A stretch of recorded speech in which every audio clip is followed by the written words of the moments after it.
Thursday, the 13th of June, 2024, just in case you forgot what year it was. So, Mahalo and Evie, we're doing the TAHI. I have an update on my car situation, as people may remember. About a month or two ago, I got in a good car crash. Was it that long ago? Yeah, it was over a month ago. It was about, probably just shy of a month, actually. Damn, time moves fast. Yeah, and so do insurance companies. They've written off my van. Oh, yeah. I'm sorry. That van has been, the worst part of it is, right, that van has been in our family for generations. Oh. Because my mum owned it and used to drive my little sisters around in it all the time. And then my dad bought her a new car and I got the van. And she always, she has, a very nice new car. And she'd always look at the van and be like, I miss my baby. Oh, well. And then I wrote it off. I've officially ridden a car off. I was, real stoked that I'd never ridden a car off. I was pretty stoked with that record. Because my family, statistically, everyone's ridden more than one off. I've never ridden off a car. The only time I've ever sold a car to a scrapper was, the battery wasn't working. I got a new battery, then it just didn't work. And then, it kept cutting out on the motorway. And I was like, I don't know enough about a car to just not get rid of this car. I'm just going to get rid of the car. So I just and this guy was like, I'll give you $300. And I was like, I will stay here all night. You're giving me way more than that. It made this guy's life a living hell, but I got way more than $300. Yeah, $300 is the standard that you take it to a scrapper. Actually, got more than that. Sometimes it's $200, so. Yeah, in their dreams. Yeah. Not my baby. Not my baby girl. No way. Not if my you blue want more money, you Mazda, got to go no through way. the Trade Me route or Facebook Marketplace, and trust me, if you can, you should avoid that at all means. Don't do it. Avoid it. I've been trying to sell my Audi for over a year now. Yeah. Oh, shit. Yeah. Now I have to repair that and sell that, and then I have to buy a new car, so. Car City, population U. Yep. Am I right? And crippling financial debt. Yeah. So let's get the show going on, because I want to get paid. show. Coming up on the show today, we have some illustrious guests who joined us on Tuesday. Jason Parker's here to talk about brand new single, and also obviously wearing a great suit. And Jason's broken his collarbone, so we're going to hear all about that, because I was very nosy about it. It's very. I also, by the way, Jason Parker's fit is outrageously sick. Oh, Jason is constantly Well-dressed. in a glamorous suit that I wouldn't know where to buy or afford. He constantly looks very good. I'm very jealous. But anyway, who else we got? We've got everything from cooking injuries to Japan to American food competitions v. vegans. Make sure you stick around for that. But right now we're kicking things off, getting straight into some incredible news to come out of Radio New Zealand. You've heard of Brokeback Mountain, but have you heard of Emil Donovan, host of RNZ's Nights? Speaking of gay cowboys. We're talking about gay cowboys, baby. Gay cowboys. In one of the, genuinely one of the funniest things to ever have happened. I was almost impressed. I am impressed. I'm beyond impressed. If you're wondering what on earth we're talking about, yesterday the Spinoff published an article basically saying, I've heard the F word, and I have now heard bussy on RNZ National, the national broadcaster. Those words played to the nation. And who pushed the button to make them play? Emil Donovan on Nights. What was the song? You know it. I believe it's George Dixon. I forget the name of the song. It's the gay cowboy song. You've definitely heard it on TikTok. Got any lyrics there I you don't want to really. share? He's bouncing off my booty cheeks. I like the way he rides. I can hardly... No, we're not going to go any further than that. Because those lyrics alone were enough to get RNC at Night Show in some hot water. Have you seen the footage or heard the audio of Emil coming out of that song? If you think that I didn't immediately go back and try to find that audio... The second I heard it had happened. It is the most nervous chuckle I've ever... And I know that exact feeling. However, in my experience, I don't care how bad it sounds. When I've heard swears come, when I used to broadcast on radio, as soon as I hear that swear, I'm clicking next. It just fades out. He let the whole song ride. Yeah, I don't think there was anyone telling him to turn it off. And I don't see why he should have to. Personally, he's reflecting the thoughts of the nation. But also, I saw one comment that was like, you could have just played Orville Peck. You could have just popped on some Orville Peck and be done with it. And I'm like, in a lot of ways, you could have just played Orville Peck. The song was gay cowboys. The song was a request.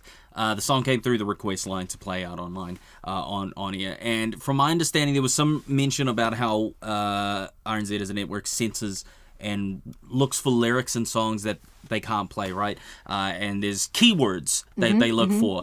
This song doesn't feature keywords like the F-bomb, the C-bomb, nothing like that.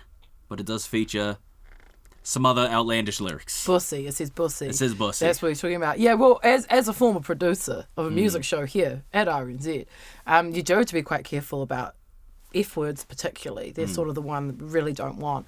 And I made a boo-boo once, but the Spinoff didn't write about it, so I didn't get in any trouble. But I, because often you'll get like a track, right, and it'll say, this is the clean version. And so you'll just pop it on.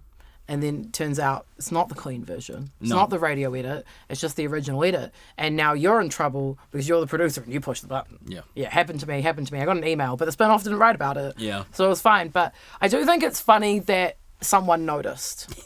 I don't know why I think that they wouldn't. Like, a lot of people listen to National, obviously, but I was like, there's a whole ass Spinoff article about it. And good for them for writing it. Why not? I mean, there is nothing worse than your mistakes being documented. My favorite thing about messing up as a night show host was that 9 times out of 10 nobody noticed. Do you think that that's what Emil was reckoning? I really would love to know what was going through Emil's mind as it was happening. I know what was going through Emil's mind. It was It's not what it sounded like. As soon as they came out of that break and you heard that was and then he was like, I think that's a lesson for us to listen to songs before you play them, and then just like moved on from it. It's a rough way. So I mean, yeah, I'll hopes and prayers are with Emil and Bonnie. Also, you can catch Nights on RNZ every night, and you can hear me on Nights on July 12th, in which I'll be doing a bit about True Bliss. So you know what? I'm going to be in there too. And if you think I'm not going to try and say it, I'm going to say it. I'm definitely going to say it. They're never living that down. Ever. Ever. Up next, I'm going to step out and we're going to welcome in Jason Parker. Joining me now in a fab suit and a fab... Is it a sling? It is a sling. A sling is Jason Parker. Hi. Elephant in the room, elephant on the outfit. What's happened? So...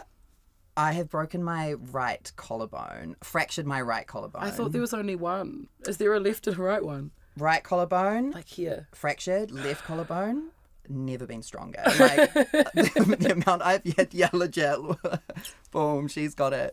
But I was actually doing dips at the gym and it just went... And it's actually a rugby injury as well. Like, people get this from playing rugby. Oh my God. And so the doctor was like, did you get it playing rugby? You're like, yeah. I was like, me? Do I look like me? I kind of... No, tell everyone you got it playing rugby. That's so funny. My dad has never been prouder of me. Yeah, it's just a boring gym injury, but I'll be like in this little sling for, I don't know, maybe like 6 weeks. Are you a bit nervous to perform with the sling, or are you kind of feeling like you might swing it around, might add to it a bit? Okay, so I've got a gig on Saturday. Seamless plug, seamless. But I think normally I'm like, my music's very poppy, upbeat, jumping around, but this time I will just be like on a stool. I know it's gonna be I kind of love it. Yeah. Because everyone's like, you're like casually and sexily leaning on a stool and being like, now it's time for you guys to dance. Yeah. I'm not going to, but you. Which I dancing. Need. Like, that is a prerequisite for buying a ticket, is that you have to dance, because otherwise I'm just gonna feel so like just sitting there. And it'll be fine. I mean, we all know here that a Jason Parker show is an experience. It's fun.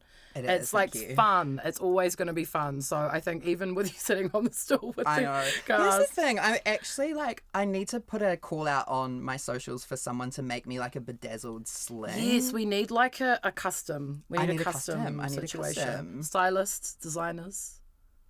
Please come to my aid. Yeah, How do come I look on. at you directly? It's a pop star. Yeah. What do we got to do to get a sling around here? I love doing that. I did it at with Georgia Lyon. She was like, I wish I had chicken. I was like, she's a goddamn winner. Where's the chicken? Get her some chicken. I kind of feel like Did in it another... work? Yeah, like no, actually, I think she actually did get chicken later, but not via me. I think someone more take influential that. actually got it for her. And I'm just yelling. But anyway, brand new single, Brightside, just came out. Yes. Wonder if you're getting over hung up or you're looking on the bright side. Is the grass greener than your eyes? Your eyes were blue when I met you. On the bright side. On the bright side. It's very classic you in the sense that it's a pop banger, but it's kind of sad, like kind of like bittersweet. Yeah. What is it about pop music specifically to you that helps you express those feelings so well? Well, pop music for me is a space where I can be fully myself. Like, I grew up secretly listening to like Christina Aguilera and like Kelly Clarkson in My my sister is bedroom. making me listen to Kesha right now. know. Oh my god, it's terrible. Can you please get me this Shakira album, like, please? And then I just like literally put it in my bedroom, like listen to it by myself underneath her clothes. I love Shakira because she's hot. Oh, was it The that? thing about that was it took me a while, but I used to have pictures of like Christina Aguilera in her dirty era all over my bedroom. And I was like, oh my God, like this woman is so hot, which is true. But like, I don't want to be with her. I want to be her. Yeah. And that realization really changed a lot for me. But I feel like pop music is just like my safe space. Like I can dance, I can be free to be myself.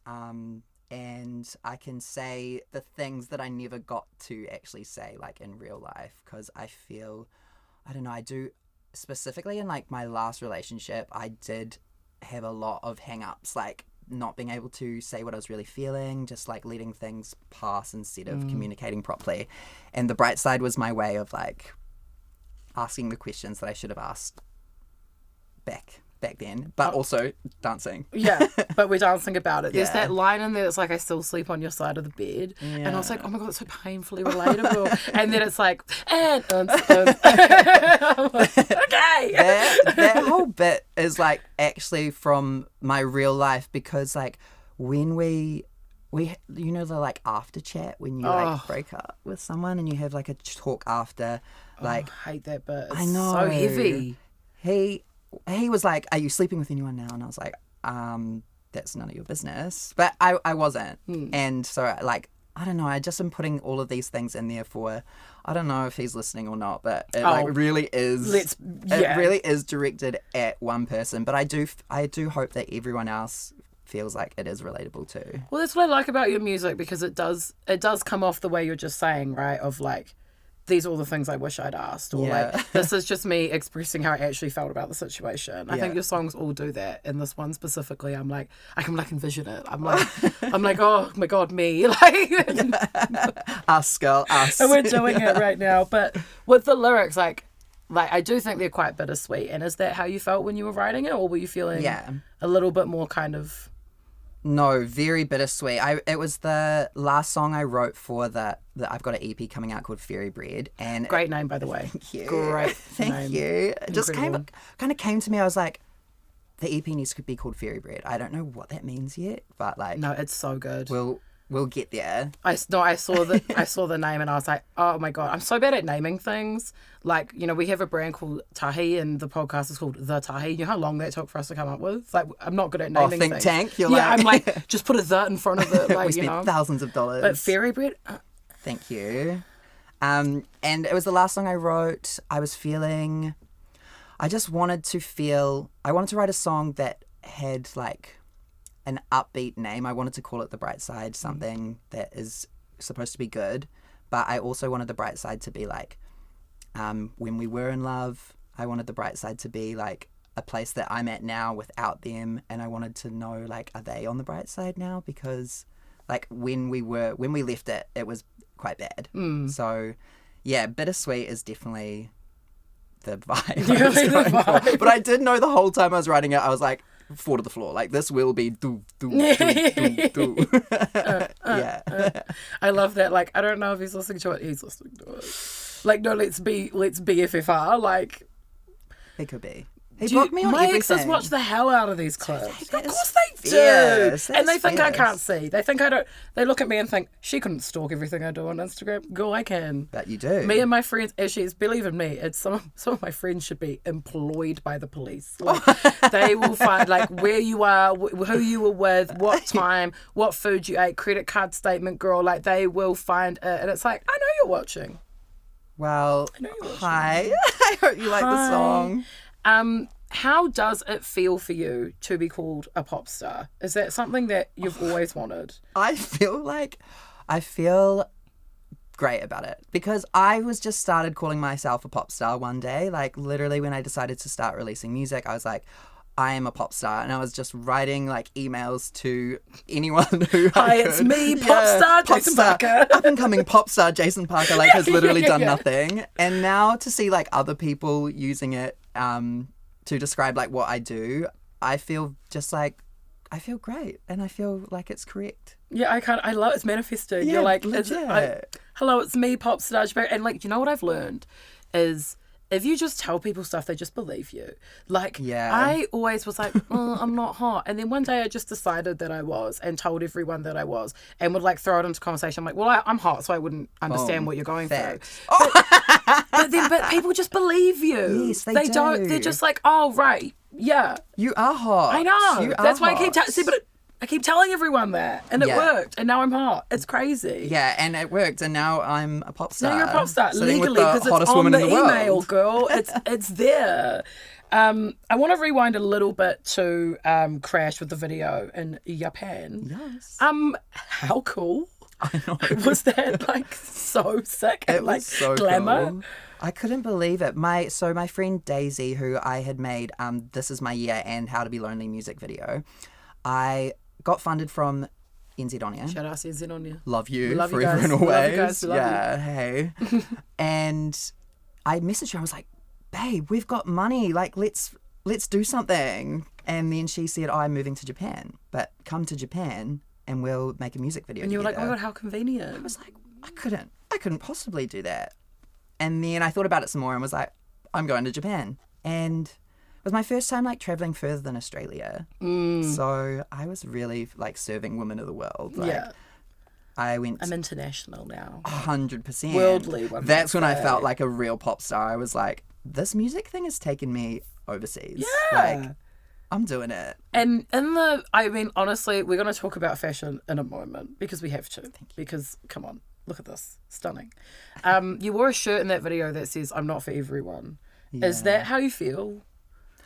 Yes. Yeah. And I think it's okay to not be for everyone. Like, not everyone's for me. Yeah, I feel the same way. I'm like, shockingly, I'm quite polarizing. And I'm like, I'm not for everyone. I don't care. And I feel like you, like, when you're younger, right, it's this opposite thing of like, well, for me, it was like, you want to be for everyone. So you kind of like change things about how you act or how you dress or how you present to be like, I just want everyone to like me. And then you get to a certain point, you're like, I don't really, if you don't like me, you're probably boring. I actually feel like when I was young and when I was a teenager, I was like so fierce, you know? I was like singing musical theatre, I was wearing eyeliner, I was like living my emo fantasy. Oh my god, you were that kid. Oh my god, we would have been allies in high school. 100%. There's no better allyship in this world than like a goth girl and a queer teenager. 100%. It's like, we're together. I'll meet you in the music room. Yes, like- literally. Drama. We're doing drama class. Yeah.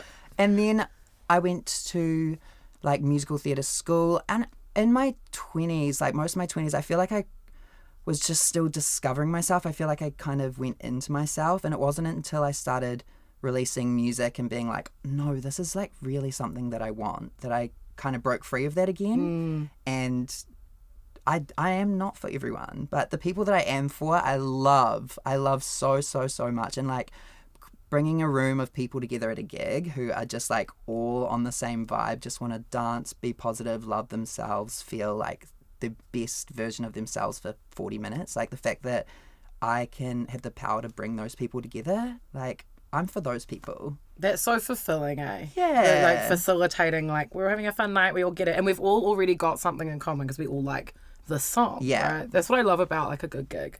As I'm like, girl, we already got something in common. We're all here. Nothing feels better than just like a room full of people screaming the same lyrics, like screaming. It must be so cool. It's cool. I'm always like a little bit like secretly like a little bit jealous of musicians, just because like that moment of people singing your song back to you just seems so sick. It just seems so cool. It and actually is. I was watching this video of like Chapel Roan at wherever she performed the other day. The Gov Ball. With the Liberty. Yeah. Oh my God, I love her. That was next level. So many people like singing her songs back to her. I'm like, oh God, that must be so cool for her. I'm really just jealous. I really want to do that. Are you a musician? Girl, no. I'm an enjoyer, not a creator. I will send you. Full stop. I will send you what I've tried to make, and you'll be like, yeah, fair enough. Like it's.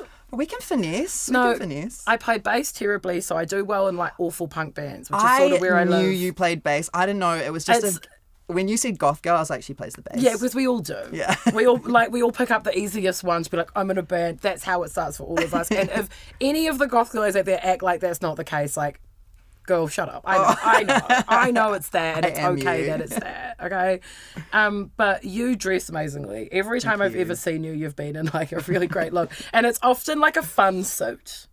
I love a fun suit. Me too, as do I. Yeah. And I'm just wondering, like, when did the fashion part of it come into your musicality? Because like, when you're performing and when you're in a video, you are dressed up, girl. And like, even today with the sling, we're dressed up, the hair's done. And I just was there a moment where you were like, this is a big part of who I am and what I do? Or did you just already dress well and kind of were like, whoops? I've been using fashion to like explain who I am for my whole life, like literally since I started like the emo fantasy. And so I feel like the fashion and the music just came together. Like, there was never a like, okay, this is what Jason Parker is going to look like. It's like, this is what I look like. These are the clothes that are in my wardrobe that I already own, and they just happen to fit my version of the pop star fantasy. And yeah, it's cool that people like love it. Like, people are so kind and they love to give me a compliment, and I love to accept a compliment. Like, I try my best to accept a compliment. you deserve compliments. Thank you. I'm trying like a less makeup thing to try to be like a grown-up girl. Your skin is incredible. I was really hoping someone would notice. I was really hoping someone would notice how good my skin is. It's glowing. Thank you. Speaking of bravery, Jojo Siwa, I just want to talk about it. I knew you were going to bring this up How too. did you know? I don't know. I was like, we're going to talk about gay pop. Like, I feel it. I just like, I'm kind of obsessed with the whole thing. Me too. Because not only the severe glitter goth thing, 100%. love. Like, I don't ever, I ate it up. I was like, work. Like, the spandex are on, the glitter's on, Yeah. go Jojo. And then she's like, I've invented gay pop. And I was like, first of all, Thank you. yeah, thank you, because it's never happened before. Never heard of Lady Gaga. None of it. I want to know what you think. I just want to talk about Jojo Siwa. Here's the thing. Obsessed. I love what she's doing. The music, it's like giving me everything I was in 2010. Yes.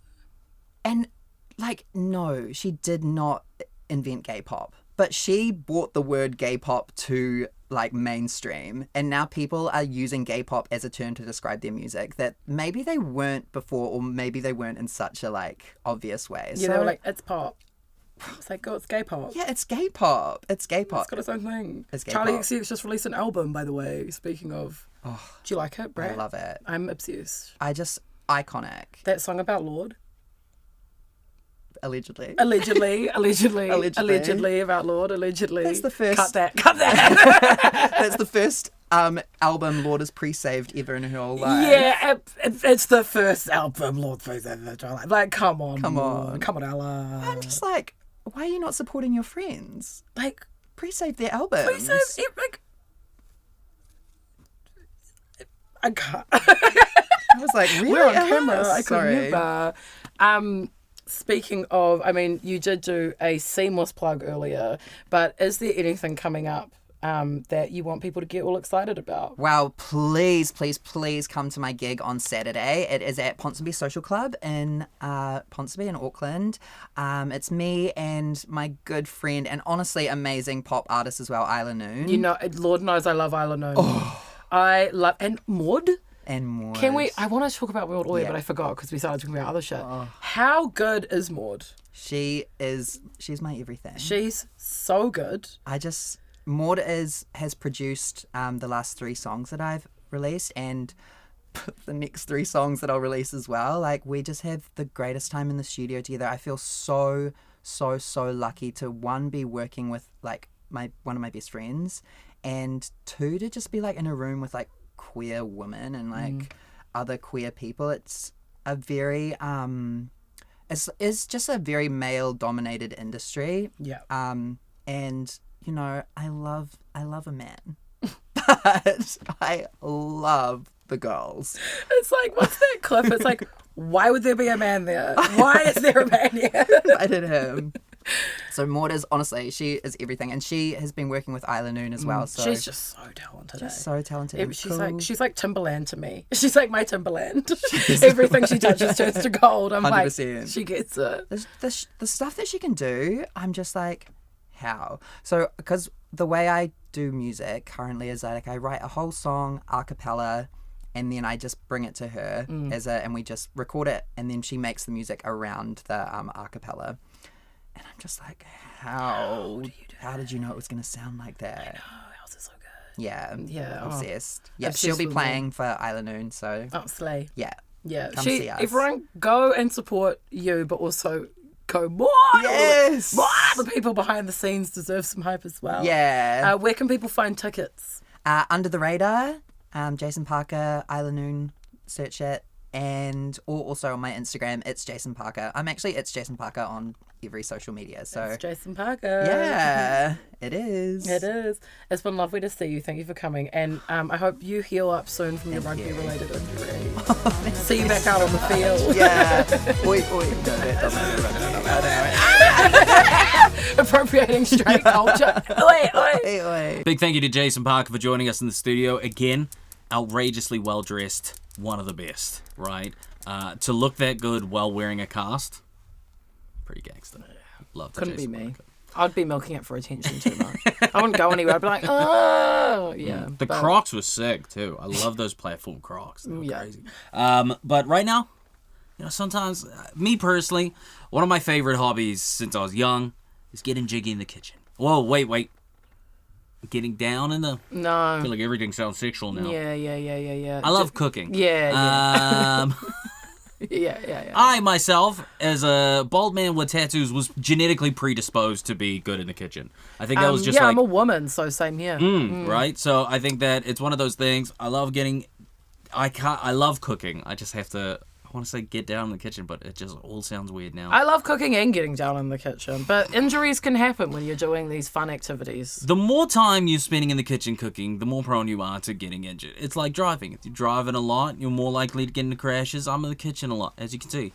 With my big puku, I love cooking, and I love eating it just as much. And I've received some pretty wicked injuries over the years. I have been so lucky I haven't had to go to the doctors or A&E for a cooking injury. Have you? Yeah, I have. Really? Yeah, I've had mad injuries. I don't know if you can, I don't think you really see on camera, but I'm covered in burns. Like, I had burn scars, like, all over my hands because I constantly burn myself when I'm cooking because I have ADHD and I'm a burn myself. But there was this one time, and don't freak out because it's pretty gross. Warning, it's gross. If you've seen Heroes, great TV show, season 1, you'll get it. Hand in the incinerator. Ooh. Yeah, hand in the incinerator. Yeah, oh, it was bad.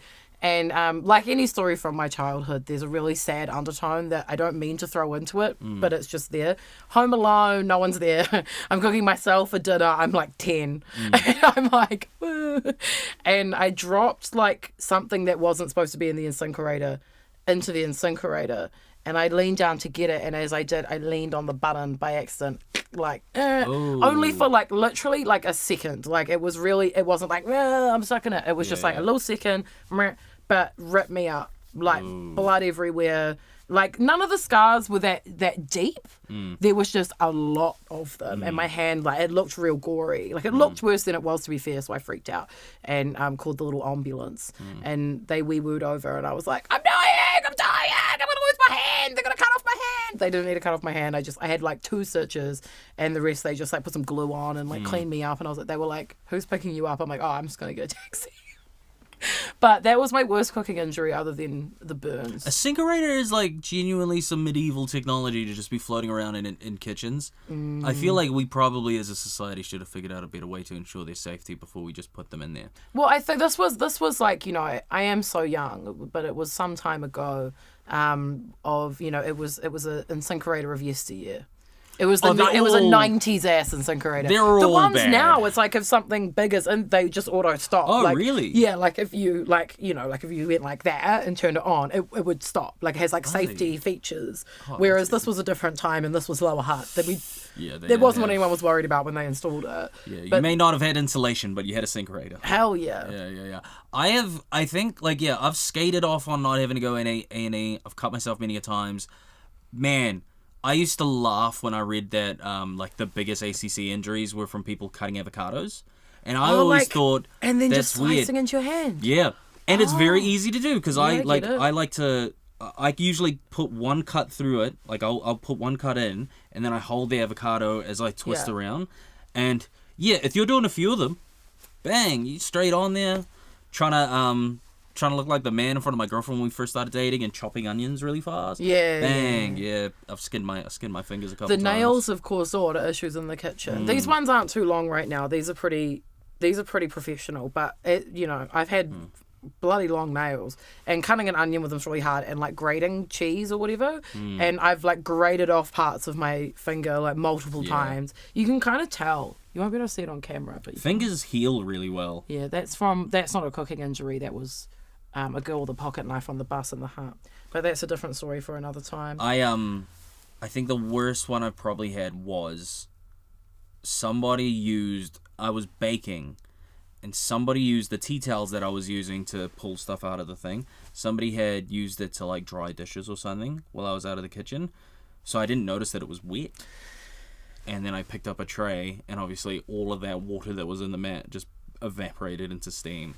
And man, I probably should have gone A&E for that. But I was like, it's fine. Yeah. And then I just ended up wrapping it. But that was, don't use a wet towel to pick up anything on. No. It immediately just evaporates into steam. It just is hotter because it's wet. Burns Yeah. bad. Yeah, I once had like a sort of hot oil incident when I was like way younger. Oh, love a hot oil big old incident. bubble. Yeah. Big old bubble. It was fine. I mean, we didn't even have to go to the hospital. It was just like after hours doctors to, be like, she's fine. But it hurt. Yeah, who doesn't love an oil burn? They're the best. I had a flatmate once. Love her. If she's listening to this, girl, you know I love you. But she knew nothing about the kitchen, bless her. Like, so our first flat, we were like 18. So, no judgment. And we got into this real wonton era where we keep deep frying wontons. It was like a whole thing. And she did it unsupervised and had this big pot of oil, hot oil, and it caught fire.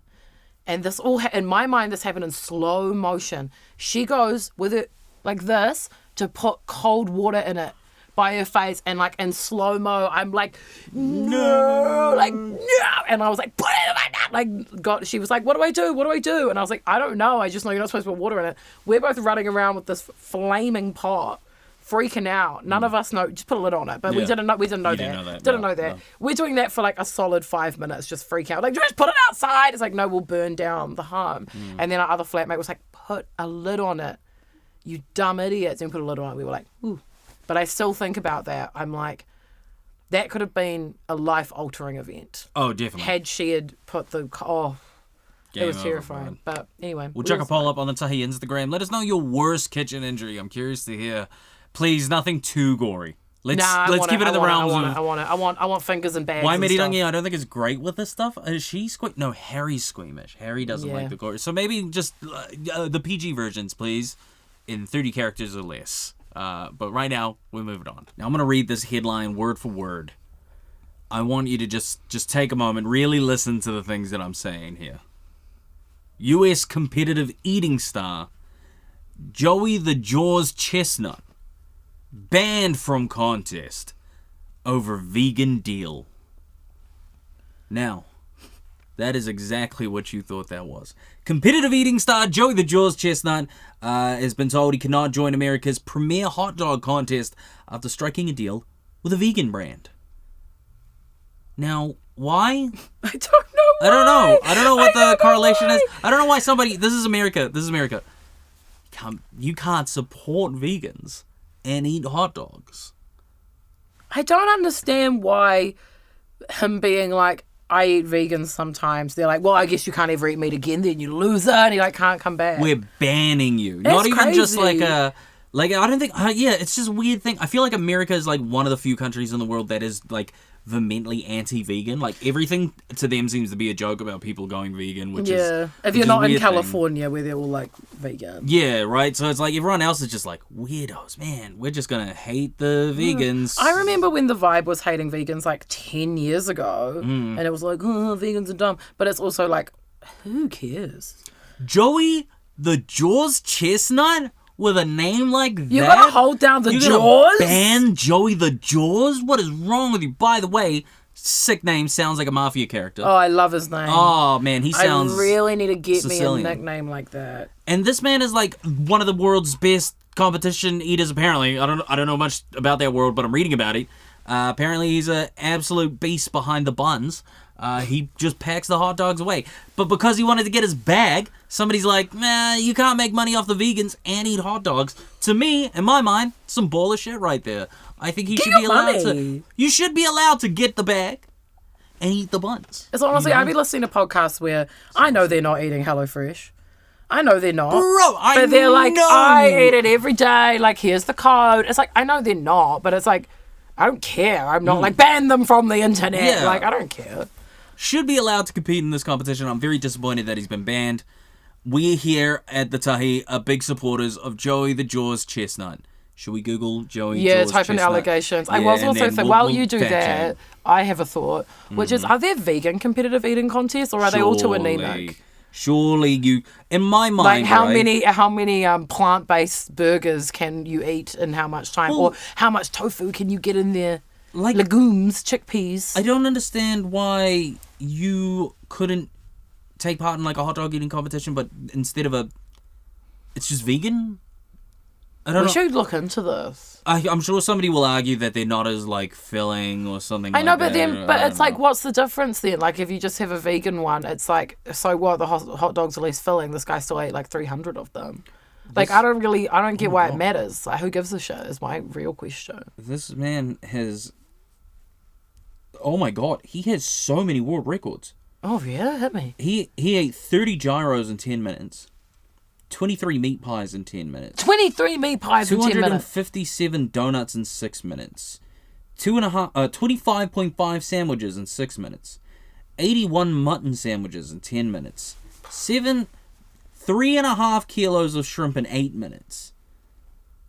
I mean, it's pretty impressive. This is super impressive. my friend I think Jackson there's a could do greater better. conspiracy here going on. Oh no, yeah, dude, we all know. Nah, he can eat a Big Mac in 11 seconds. I've seen my boy Kane. I watched that man pound cheeseburgers with one bite. We should do a competitive eating thing on here. Like, I honestly reckon that my friend it's crazy how he can do it. It's crazy. He's been working on it a long time. I reckon we do that. And we can invite the Jaws dude down. He'll win, but it's like, we don't care that you're vegan, brother. Yeah, let's get him involved, man. Joey, the TAHI stands with Joey the Jaws Chestnut. Unless he's done something, in which case So we far, don't. so good. From the Googles I did, Yeah. so far, so good. But We as don't of, know. as of right now, of hearing him 20 minutes ago, we're in support. All right? Evie's going to step out and we're going to invite into the studio our next guest, Thomas Rose. I'm very grateful to be sitting down with our illustrious guest today. Singer, songwriter, performer. Do you still consider yourself a dancer? Somewhere in there. Somewhere it's in there, yeah. Thomas Rose, ladies and gentlemen. Thank you so much for joining us No. on the show, man. Appreciate you having me, man. This is an amazing platform, and I love what you guys do, like really getting into artists and talking about what they do. Like, we really need platforms like this in New Zealand. So, man. you guys are doing really great work. I appreciate that, and it's really cool to be able to sit down and chat with you because I think we met years ago. Yeah. Years ago. We just figured that out. Yeah. So, and I know you know my cousins and things like that, but I've never really gotten the chance to sit down with you and talk about music because that was one of the first things I remember when I met you was that you were a musician. I remember the videos of you playing the guitar. Yeah. And then you had a few songs. Was it Running For You? Yeah, that was one. Yeah, That was would you consider that like a poppy sort of R&B? Yeah, it was like I was kind of. It was a tricky period because I was playing guitar. Like I love playing the guitar. I love like the blues. That's why I learned how to play guitar because of like Jimi Hendrix and Buddy Guy and things like that. But I also loved producing music as well. And at that time, like electronic music and like this was when Sorry had just come out and Justin Bieber was making like rhythm kind of Jamaican but electronic at the same time. So it's kind of like that. I was kind of like doing two things at the same time, which was really confusing. It was that song I think is like a great. I think it stands the test of time, but I also think it's this beautiful time capsule of what music was during sort of like the mid to late like 2010s. 100%. Like and I was really proud of it because made that beat like all the songs that you hear of mine, I produce them all, and I was really proud of that song. This is what usually happens with the songs that I make. I love it as a composition, as a beat. I never really intend it to be for me, and then it just sits there for so long, and it's like it's knocking on my door, and it's like, hey, like do something with this, you know, because I have other pieces of music that I haven't done anything with, and they just sit on my laptop and do nothing. So I've always been a writer, and I've always been a composer and creative. And then one day I was just like, maybe I need to just start writing and putting these together. So it's, you know, I don't rate myself highly as a singer or a performer, but as a ideas person and a writer to be able to put those two things together. So when I hear that, it's like I hear a young version of me like trying his best, you know, or even now still just trying my best. But that's what I hear when I hear that. I also want to make a special mention for the visuals of that song. Yes. I still remember the shot of it's like the low frames and it's like you sort of like drifting through Queen Street and that. I thought that was sick then. Same. Still holds up today. You know what's funny though is that this is a dead set true story. So I was shooting with a videographer. His name's Ben Journey, and used to be a dancer as well. And he was like, "Hey, I really like this song. Let's make a music video." I was like, "Okay, cool." And we were down at Britomart, and he explained to me the shot. He was like, you know, we're going to do like frame by frame by frame. And I was like, okay, cool, we did it. I kid you not. The same night we're out in Britomart where all the lights are, like the little square, there was someone else shooting a music video doing the same thing. Oh. The exact same thing. It was so funny. That's awkward too, because you can. Did you go say what's up? Or? Yeah, I know who it is too. I went and said hello, and we were like, it was like a little awkward thing. We're like, oh, okay. But I guess that's what creativity is, right? Like you just like give it a go, and it made an impact on you. So like, I'm glad. I think it was Rick Rubin who said, "All ideas are in the ether, and we all just pick one out, and we might occasionally pick the same one at a time." 100%. It's an incredible video. I do think it's great, and I feel like it doesn't get the flowers it deserves. But I mean, over the time you have been making music for so long. And the music you made then is very different to the music you're making now. 100%. But I'm curious to know, what do you think is the biggest lesson you've learned over the last years, however many years, 10 plus years of making music, that helped you in developing this new album? So, the story behind this album is I'll go back a bit. So, starting from when I was 15 years old, I was either going to start dancing or start a band. And I decided to do dance. Dance happened. It was at school. I joined the school dance group. A year later, was in a dance group. A year after that... Was it Sweet and Sour? Sweet and Sour, yeah. And then a year after that, we were the best dance group in the world. So dance just kind of like happened first. But I always wanted to do music. Like my whole life, I've always wanted to do music. And when I was 18 years old, I bought myself a guitar from the warehouse and like taught myself how to play. Went on YouTube and like listened and all that kind of stuff. And I had always envision myself more as a producer and as like an ideas person. So if I sat down with an artist and be like, hey, like why don't we write you a song? I think you'd look really good in this kind of light. Let me write the chords. Let's write the song together. Blah blah blah. That's still what I want to do to this day. And I would make these beats and I'd send them out to people.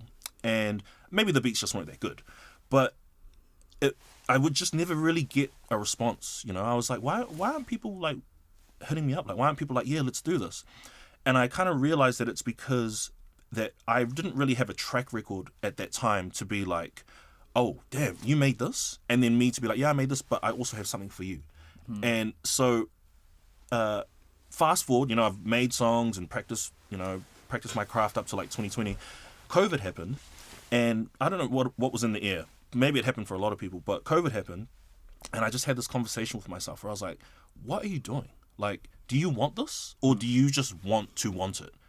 Was I stuck in this like cycle of, yeah, I'm working on music, but not actually taking the next step? So I was just kind of like spinning in place. And I just had a conversation with myself. I was like, you either need to do this now, or you just need to give it up, because it's weighing you down by not taking that next step. And so COVID happened, and I just had all these beats and pieces of music that I had lying around. And the first one I wrote to was the first one, Oos. I made that beat. Initially, I was thinking of like HP Boys. This was when that kind of style was really big. HP Boys and Scribe. That's who I had in my brain. And I remember thinking, oh yeah, I'll send this to the HP Boys. I don't know the HP Boys. I don't even know like how to get it to them. But in my mind, that was like, you had a dream. I was like, yeah, cool. I made the beat. Eventually, they'll get it somehow magically. It's going to make it from my iTunes to theirs. And I just remember sitting down one day, and it just like the verse kind of just wrote itself. And I was like, oh, okay, maybe I can just do this myself. And so this album is like a collection of that idea. I heard a beat and go, oh, I made that for this person. All right, let me write to it. So to circle all the way back to the thing that I've learned is that pushing past that fear of like, oh no, I'm just the producer. Like I'm just people. I'm not the greatest rapper. I'm not the greatest singer. Pushing past that to actually find out what I'm capable of. Like that's what I'm always on the hunt of. I'm always striving to find out like how much can you actually do? Like how heavy can you actually lift? Because if you think you can do 100, why are you only at 60? And maybe you can actually do 120, but like we're never gonna know until we try. So that's kind of where I'm at the moment, is just putting myself out there, pushing the boundary of like what is, because I've put songs out before and then I put one out and then I hide in my room and be like, did they like it? Was that good? Yeah, you know? yeah. I'm sure every artist can attest to that. But this process about me going, no, like this is what I make, like right, wrong, or indifferent. This is what I look like. This is what I sound like. These are the beats I make. And I just want to like, do people like it? Yes or no? All good. But I think it's great. And just letting the audience kind of make their mind up. Instead of going, do you guys like this? And then figuring out what I'm going to do based on their reaction. So that's a really, really long answer to just say that I always had a North Star in my mind, and that's what Find Your Star is about. It's about finding it and going, it doesn't really make sense now. Like you guys can't see it because it's cloudy, but I know that there's a star there that I'm going for, and you guys can't see it right now, but eventually it will make sense. And even if it doesn't make sense, I still know that that's where I'm meant to be going. So that's really where I'm at right now. It does take a lot of confidence, I think, as a musician to just put your art out there, especially when you're making music that is personal to you or of personal experiences. I've had a ton of artists that come through and I go, how does it feel? And everyone's like, I mean, it can be kind of therapeutic, but at the same time, it sucks. Bro, I don't like you may not have seen it, and it's amazing if you haven't. But Elo fire emojis. Let's talk about it. Bro, I wanted to ask you because that is please do. That is, I can relate. I'm sure TikTok is a horrible place, but like you don't read TikTok comments. It is the one place that you just the depths of hell. So this is the mistake that I made. I put up a song. I made these. I have a song called Ulsan. I filmed in places that I grew up in and were like important to my development, because I grew up in Kelston. I grew up out west. I've lived overseas, but I filmed it one in Avondale, one in Kelston, one also at a whole bunch of different places. And the one that I did in Avondale, there were some comments starting to come through, and someone said, this is Elo, fire emojis. I didn't see Elo, right? I was just scrolling through, I saw fire emojis. I replied, thanks, bro, appreciate you. Because you get like, I don't know how that goes. You post something up, you get 20 messages, you start just firing off the same and response. I'm just trying to engage with the audience and be like, hey, thanks, like I really appreciate that. And then I come back and there's like 20 comments like laughing, and I'm like, I didn't see Elo. I just saw the fire emojis. And I came back and everyone is roasting me, and I'm like, oh my god, what's happening? And then just like more and more comments. The slaps on mute fire emojis, and I was just like, bro, what is happening? I didn't really realize that this is like a thing, like everyone go onto one thing and troll it, and the comments just kept coming and coming and coming. I was just like, man, that story or that song is about me being half caste Samoan, Tongan, Balingi, Māori. I don't speak any of those languages. I only speak English. My grandfather only spoke Tongan. He didn't speak a word of English. And he told, my dad is one of 9, he told his children, don't learn this language learn English because this language doesn't get you anywhere. Which is Which for makes people sense. that don't understand, it was a common ideology for not maybe common's not the phrase to use, but it was it occurred 100%. throughout a lot of families. It happened in my family too. When they came to New Zealand, they were like, "Try be white." Yeah. You know, like that's how you're gonna get by. My grandfather was like, if you have this language, you end up getting 2 jobs in a factory, one in the morning, one in the afternoon. That's as far as this goes. He could have never foreseen where we are in the world right now. He said, if I want you to be successful, and unfortunately it's not going to be with this language. My dad ended up becoming a journalist, master of the English language, like to show how that works. Yeah. And so he understands Tongan and Māori, but he never learnt it himself to be able to share it with me. So imagine when I make a song about like, this is how I feel about like being too white for the brown, too brown for the white. Now I'm in the middle, like my name's Malcolm. Imagine what that feels like. I post that, hello. Yeah. It's a pile on, and they just don't care. I think the problem is they see one comment with enough likes, and Yeah. they're like, "Yo, let's do." It's actually not about. It's not about the thing that it's on. It's about like, hey, we're all roasting this thing because Yeah. we're together. It's funny if we all do it together, And and it's like, and I get that. I so get that because I was But- reading them. I was like, if this wasn't me, Yeah, I really would be like, this is funny. yeah, And I promise there was like an hour where I was like, oh, maybe I need to delete this. Like maybe this isn't the right thing to do. And I just kind of sat with it, and I just went, let's just see what happens. Like let's just sit, let it hit you, and then just figure out what you want to do with it. Because I could delete it; it'd be gone right now. Wouldn't matter. And I was like, let's just see. Because as artists, like we're super, our work is personal, and so we can be quite sensitive about it. And I was like, let me just see what happens. And I just sat there and I was like, I wonder what I could do with this, like as a science experiment. Let's just see. And then I was like, I wonder if I could just like play along like I don't know anything. Like there was a comment and I was like, hey, is Elo short for eloquent? Like, I don't know. Let me know. And just like play and just like kind of leaning into it and going, let's see where it goes. And then now I've gone like, okay, cool. There's content that I can make in response to that. it's just free promo. It just feeds. And that's what I mean. Like Yeah. the people that are commenting, there are some that I reply to in like a way to get them to comment again because they don't realize that like they're keeping it in the algorithm. They're keeping people talking about it. Whether or not they like it or not is all good. But what I've figured out is that if 10,000 people hate this song, there are going to be 1,000 people that are actually like, I don't know what you guys are talking about. I actually kind of like this. All good. Those 1,000 come with me, and then let's just keep going. The other 9,000, it's all good. You're going to like hate or you're going to comment from the sidelines anyway. It's all good. But like anyone that's into it, like follow me. I respect that you are very keen to get people that like it because how do I explain it? That's not the quite the right wording I'm looking for. I appreciate your authenticity. That you're saying that I'm not going to change because this many people dislike it. I'm going to stay myself because these people over here, they like it. I think we think that the world is squashed. We think that everyone, it's not the 80s anymore where we're all listening to one radio station. Michael Jackson is the biggest in the world. It's Michael or Prince, and that's it. Or Madonna. That's all we're listening to. There are so many niches of the world right now. Like there are people that are famous. Bad Bunny. I just came back from LA. Peso Pluma. I don't even know who that was. He's like one of the biggest artists. He was like headlining Coachella. And I was looking around like, what have I missed? Like there's people, and so I just went, look, I don't need everyone. I really don't, and I don't want everyone. You know, like who would want that? Who wants to be the dish that everyone likes? Like I'd rather just be the thing that I am. And if you're into it, cool. If you're not, that's all good. Like keep going. I'm not forcing you to stay here. It's the only way I know how to be, man. You know, like I've tried to do the thing that like, hey, maybe everyone will like this, and then it goes nowhere. And I feel terrible because I'm like, that's not who I am.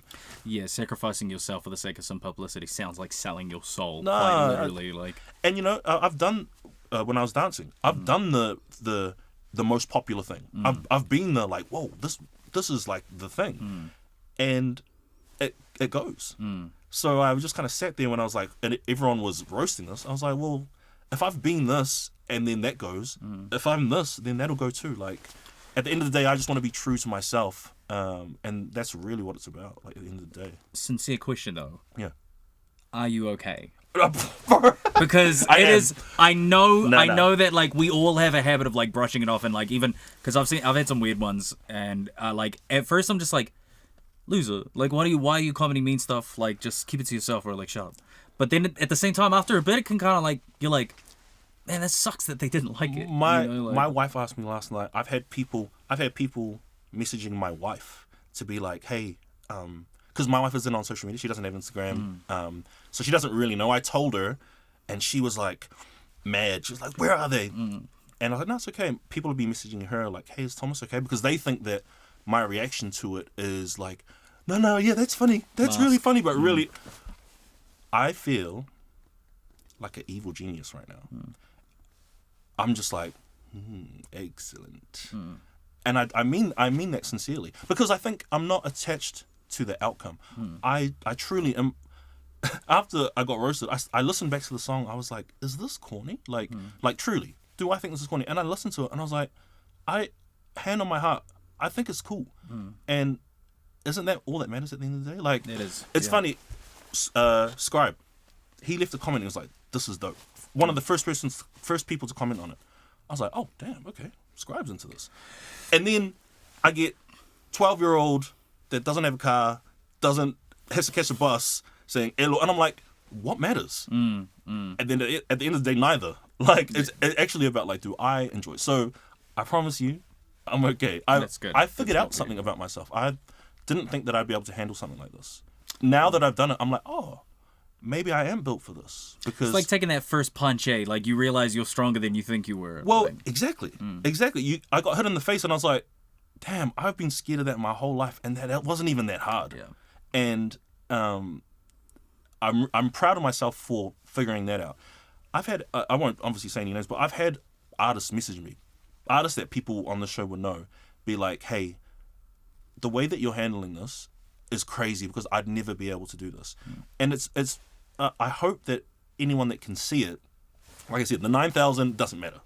They're never going to look deep enough anyway. But there are people that are like, hey, this is really interesting what you're doing, and I'm really proud of you for being able to do that. I'm not saying I'm the greatest, but like, life gave me lemons, right? And I was getting ready to make apple juice, and then life gave me lemons, and I was like, well, I guess I'm making lemon juice. I guess I'm making lemonade. So, yes, I am okay, bro. Thank you for asking. I really appreciate it. Yeah, I know how it can go, and it's unfortunate because in a lot of ways it does draw away from the fact that you released this body of work. You dropped this. Was this last Friday? It brings attention to it. You get to attention to it, but I feel like, I mean, we've just spent all this time talking about you having to deal with it, and it's like, man, you've made this great body of work, and I feel like more people should. I hope that more people sit down and actually listen to the whole album as a result. I mean, like, Jay-Z has a quote, right, when he says, what would you rather be, underpaid or overrated? Like, if I put out, I could have gone the artistic route and gone, I made this is from my soul, I produced this album myself, every instrument I played, every synth, every piano, every drum I put in, and put it out, and 2 people went, nice, and gone, okay, well, like, not that it's about the response, but like, you want some kind of like momentum. Yeah. Okay. Yeah. I put this out and it's kind of gone the other way, but it's just like I can't go backwards. I can't go back into the box and go like, oh guys, I'm the artist, like that. I am that.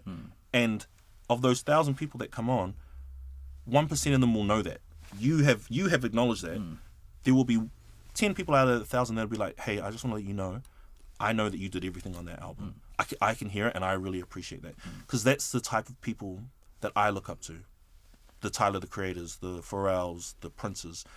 Some people are a fan of those people for bigger reasons, but I'm a fan because like that's what the inside of their brain sounds like. And that's what I really appreciate. So whether they listen to the album, it's cool or not, it's just like bringing them to find out who I am, you know? And there are a lot of people that message me and be like, hey, I just found you from this video. Like, I like it. So keep doing what you're doing. Well, hey man, for the people listening, where is the best place for people to go and find out more about you, see more about the music, and also some of the other cool things that you have going on outside of music? Yeah, I would say Instagram and TikTok are where I am like most active. I used to try and use them as a showroom, like come and see the best parts only, and I just started using it more as like if you want to see what's going on right at this moment, then this is what it is. So yeah, Thomas Rose on TikTok or Instagram are probably the best places to find out. Can keep up with what I'm doing. And leave nice messages.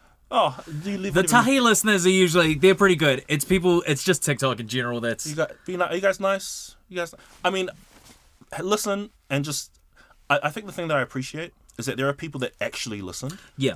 And then they might have commented and be like, hey, it's not for me. And I'd be like, you know what? Like, I appreciate that you stopped and listened and didn't just see Elo and jumped on the comment train. I appreciate someone going like, hey, I really like the verses. Of course, not so much, but like, keep doing what you're doing. Okay, cool. Like, I appreciate that. Everyone deserves a chance, man. You got to sit with, sometimes you got to sit with an album for a week or two to Everyone just really wants to find be it. listened to and heard. You know, that's what an artist want. They want to be sit down and write something, and they just want someone to go, hey, I heard that lyric, and like, I think that's really great. I guarantee you, any artist that you have sitting here, that's all they want. And so, yeah, that's TAHI listeners. If give it a listen. Hey, if you don't like it, it's all good. There's so many amazing pieces of music out there that you can listen to, and then maybe you might like mine as well. But that's it. You know? Find Your Star is available on all streaming platforms now, yes. Featuring some incredible work with the likes of Mikey Mays. I saw some of Evie's on there. Oh, some of them. Have you had some of Evie on the show before? No, we haven't. Oh, yeah, she's great, man. She She's a is star. my favorite. I just think she's an absolute star. I could go on and on and on about her, but she's actually my cousin, so it was like I got her on that album. I was like, hey, you need to come and do this right now. But she's amazing. A good friend of mine, JSH, who's like he's like a rapper / singer, kind of like somewhere in between like Craig David and Justin Timberlake, but he's like on like Kate Trinata type beats. Gibbs, who's another singer-songwriter who's really, really good as well. And I'm really grateful to... Those people there, remember how I said I wanted to send beats to people? These are the ones that responded. You know, they're the ones that were like, yeah, I trust you. You know, that's what it is that they're like, I trust your vision. Like, whatever you want to do, I'm down for it. And that's what I'm hoping to build so that I can I can call Stan and be like, hey, Stan, I got a song. I can call Melodowns and be like, ooh, I got this beat that I think diggy, you know, all of the above. So, yeah, that's what I'm aiming. Find Your Star on all streaming platforms. The tagline is find your star and then follow it, because I just want it to be an example that if you're trying to do something in life, if you have an idea and you're not quite sure of how do I execute it or do I need to wait for the right time, just do it. Like, find out. But we can all feel the direction that we're going in. It's that only a few of us have the courage to actually go for it. Another big thank you to Thomas Rose for joining us. Evie stepped back into the studio, and right now we're giving you the lowdown. Season 2, Series 2 as they are calling it, of the OE Adventures of Piripi Kaiwaru. Piripi, we obviously had Season 1 come out last year. I want to say last year. It definitely was last year, of his adventures in, how do you pronounce it? Talaga Bay. Talaga Bay. I struggled at that word. In that series. You know I what? don't Because why. I'd never heard of that place. Neither. Which I makes me genuinely- sound like a dick, but it's like there's always so many random New Zealand towns that just appear one day, and you're like, oh. I'm an Aucklander, so I mean, what do you expect from me? I don't know much else. So it was a really great series. I really loved it. Piripi and his mother are so funny. And they are back for the OE Adventures. Piripi is heading over to Perth near the mines to spend some time with his whānau and get involved in the outback. It's hilarious. We got new episodes every Monday at 4 p.m. Make sure you check it out. The first episode is out now on the TAHI social media. That's Instagram, that's Facebook, that's YouTube. Check it out and keep your eyes peeled for the next episode, episode 2, dropping on Monday. But that is about all the time we have for today's show. Thank you so much for tuning on in. You got big plans for the weekend, or just more is for you? Oh, yeah, kind of more is for you. In my game, got to play my little game. I keep losing, and I can't have that. Nice. I can't have that. Can't have that. I've also finished Gilmore Girls, and I'm now on Gilmore Girls A Year in a Life. So I've got to finish that. Not much else on, though. You know, I'm not up to much at the moment. I'd be chilling. It's winter. I don't want to go out. I'm locking in a weekend where I'm hoping to actually do nothing. It's my hopes. I'm crossing my fingers. If my nephew has Ripper Rugby near me, I'll go. I didn't really enjoy having to drive to Howick to watch his game. No one wants to be in Howick. Just for him to play for like 10 minutes and not play Toto. So yeah, I don't know. I might go to his game, but I actually sincerely want a weekend of doing nothing. Yeah, I haven't had one of those in a while. I've got Drag Race to catch up on. And like, you know I love me Drag Race. It's me sports. But this season sucks. I'm being so real. Like, love the girl, love Roxy Andrew. You can't read the doll, but like it's All Stars eight, nine. I can't even remember what All Stars were up to now because there's so many. But like, they're not sending any of them home, and they're like competing for charity. And it's real nice that they're competing for charity. I think it adds like a good vibe to the show because it's like, you know, especially in America, it's quite hard to be a drag queen right now. So I'm glad they're doing it, but the not sending people home is like, let's be real, some of them need to be sent home. Oh, the Blues are playing this week. Semi-finals. Super Rugby semi-finals this weekend. I know you're not incredibly enthused about that. Who are Blues playing? They're playing the Mount Eden. I wanted to say Canes, but I feel like they're probably playing... Are Rebels still in? Oh, I don't know. And when's the next State of O game? You're the wrong person to ask these questions. I'm sorry. Even know. That wasn't supposed to be a State of Origin? Fun fact about State of Origin. Game 2, 6 years ago, was when I got my head bashed in with a hammer. And with that. Thank you so much for tuning on in today's show. Big thank you to our guests, Jason Parker, Thomas Rose. Big love to the Big Pop family. And a special farewell to Zoe, who has finished up over there. Oh, yeah, Zoe's awesome. But thank you so much for tuning on in. As always, until we see you next time, we say till fast before and... Kak heat. See you next Tuesday. Deuces.